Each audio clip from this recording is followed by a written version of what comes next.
Hello students, कैसे हैं आप सब। तो बेटा आज हम यहाँ पर पढ़ेंगे एंजाइम्स सरफेस केमिस्ट्री का पार्ट नंबर 3। इससे पहले हम 2 पार्ट पढ़ चुके हैं, कैटालिस्ट एंड एडजॉर्ब्स। ठीक है बेटा, नेक्स्ट हम पढ़ने जा रहे हैं एंजाइम्स।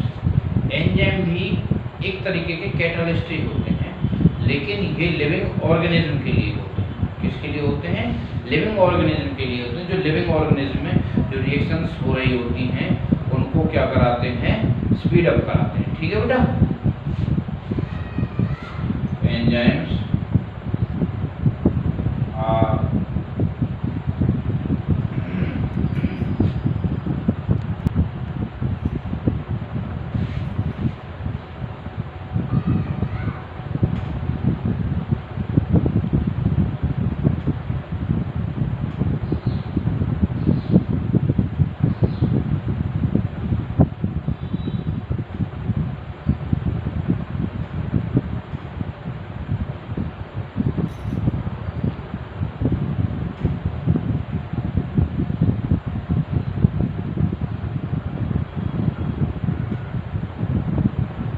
एंजाइम्स क्या होते हैं बेटा? वो सब्सटेंस होते हैं जो कैटालाइज करते हैं बायोलॉजिकल रिएक्शंस को जो लिविंग ऑर्गेनिज्म में होती हैं। ठीक है बेटा, फॉर एग्जांपल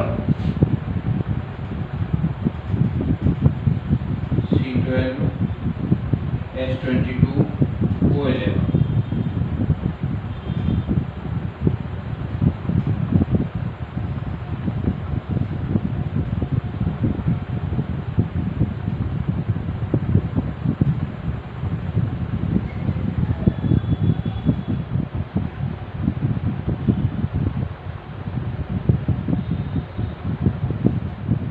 अब देखिए बेटा, ये क्या है? यहाँ पर इसका इन्वर्जन हुआ है, तो इन्वर्टेज जो है क्या है? इन्वर्टेज जो है वो यहाँ पर एज ए क्या वर्क कर रहा है? एज ए कैटालिस्ट वर्क कर रहा है। एज ए कैटालिस्ट वर्क कर रहा है। ये यहाँ पर ग्लूकोज एंड फ्रक्टोज बना रहा है।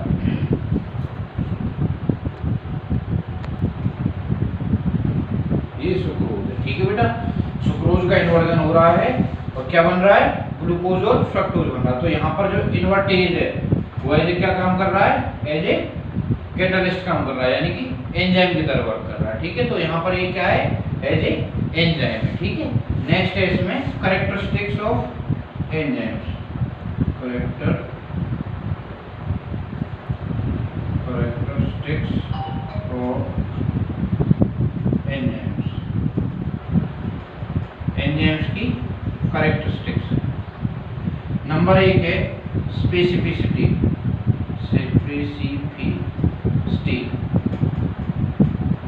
स्पेसिफिसिटी मतलब कि एक पर्टिकुलर एंजाइम किसी पर्टिकुलर बायोलॉजिकल रिएक्शन के लिए ही वर्क कर सकता है। ठीक है बेटा, स्पेसिफिसिटी क्या होता है? इसका मतलब होता है कि एक पर्टिकुलर एंजाइम किसी एक पर्टिकुलर बायोलॉजिकल रिएक्शन के लिए ही वर्क करेगा। देखिए, it's mean that a particular enzyme is work और catalyze only a particular reaction, particular biological reaction। ठीक है बेटा, एक पर्टिकुलर रिएक्शन के लिए एक पर्टिकुलर एंजाइम ही वर्क कर सकता है।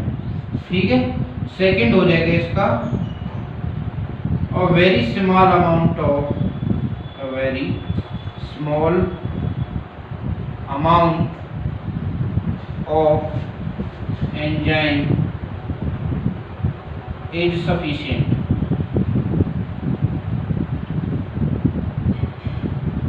एक बायोलॉजिकल रिएक्शन के लिए बहुत छोटा सा अमाउंट क्या होता है, इनफ होता है बेटा, ठीक है, बहुत ज़्यादा हो जाता है, ठीक है। नेक्स्ट हम लिखेंगे कोएंजाइम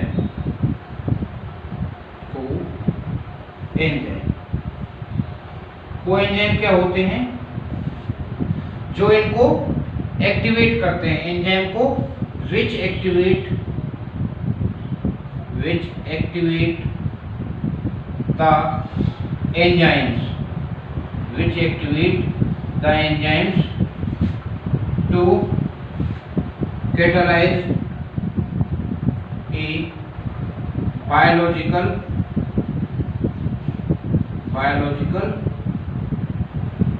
रिएक्शन। एक बायोलॉजिकल रिएक्शन करने के लिए क्या करते हैं? एंजाइम को एक्टिवेट करते हैं, ठीक है, उनको हम बोलते हैं कोएंजाइम।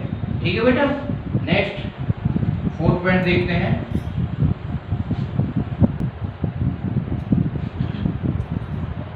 एन एंजाइम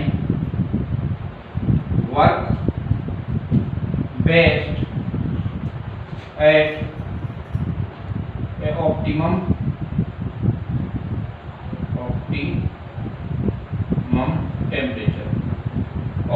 टेम्परेचर पर बहुत अच्छे तरीके से वर्क करता है। ऑप्टिमम टेम्परेचर 298 से 310 केल्विन। ठीक है बेटा, एंड इनका जो पीएच है वो होना चाहिए 5 से 7 के बीच। ठीक है बेटा, पीएच 5 से 7 के बीच में होगा। ऑप्टिमम टेम्परेचर यानी कि टेम्परेचर 298 से 310 केल्विन होगा तो एंजाइम हमारा बहुत अच्छे तरीके से वर्क करेगा। ठीक है बेटा, लास्ट पॉइंट है एफिशिएंसी। एफिशिएंसी मतलब इनकी क्षमता क्या होती है? इनकी एफिशिएंसी होती है बेटा इनकी रेट ऑफ रिएक्शन को इंक्रीज करने की। इट इंक्रीज द रेट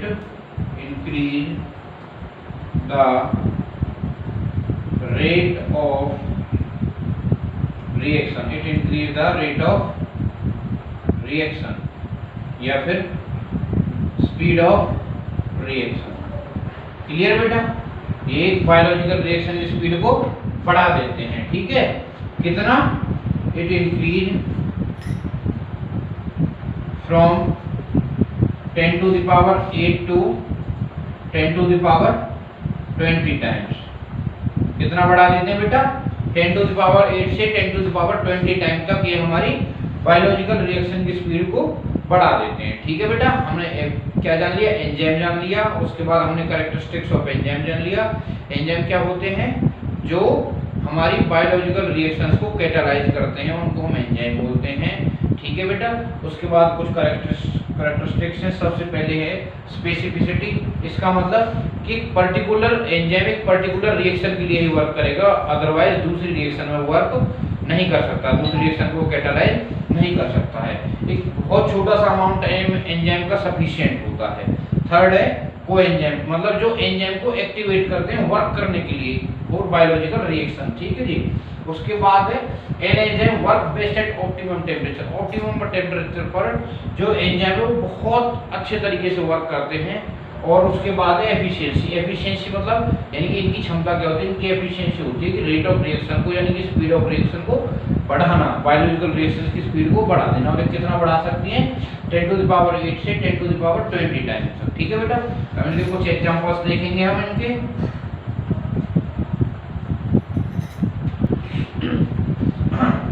देखिए बेटा, ये कुछ एग्जांपल्स हैं एंजाइम्स के।